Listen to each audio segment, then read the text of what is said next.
All right, everybody. So we're back with another Franken-Harley update. Today we worked on getting the speedo drive unit onto the shaft. It was a little tight. Grunkle Billy filed it down the inside of the speedo drive unit so it slides over the axle now. What we discovered is the axle shoulder here is a little too long with the speedo drive unit, so I'm going to have a friend machine this back to that line, the same diameter as this, and then we should be good to go. We've got clearance in these are 70 something, 77 to 83 Showa forks. You guys see that? So we do have the correct cutout. This all just kind of sits. Let's see if I can get this over here. It all is supposed to kind of sit over here. So we need this extra. Oh no, drop my axle. That'll be fine.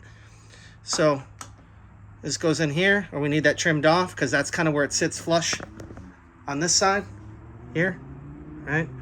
And then, so we got that.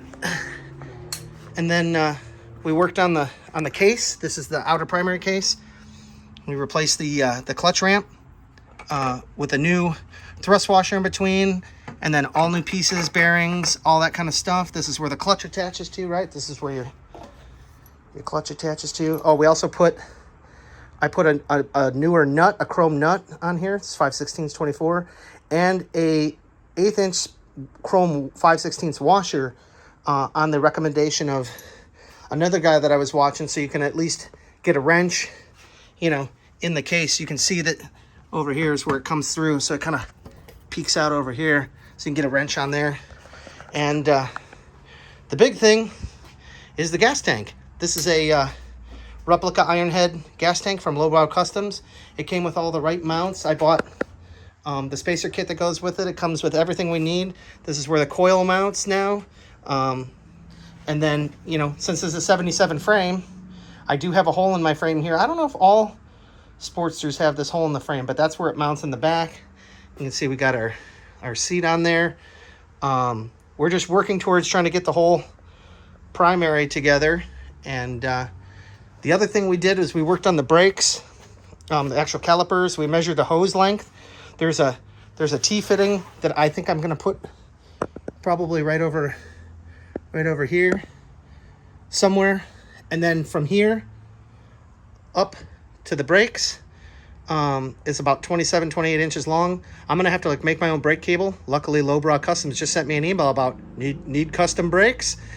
So I'm going to have to build, you know, a brake line with a banjo, and then it go down to I think it's a 3/8 on the T. But other than that, she's coming along. We're just scooting along. It looks so much different with a tank now. It looks awesome. So that's where we're at, and that's about it. Oh yeah, you can see Trevor's 350. Yeah, we brought it back. The engine's suffering a little bit, so we're gonna wait to figure that out. But anyways, we'll see you guys on the next one. And I think, you know, within another week or two, I'll start fully filming some videos. So I had a guy reach out to me, Tony N. Appreciate the comments on my motovlog. You know, he was like, oh, even if people don't watch, I'm still watching. I'm like, well, shit. All right, so, you know, we're gonna make some more videos. So we'll see you guys. Easy.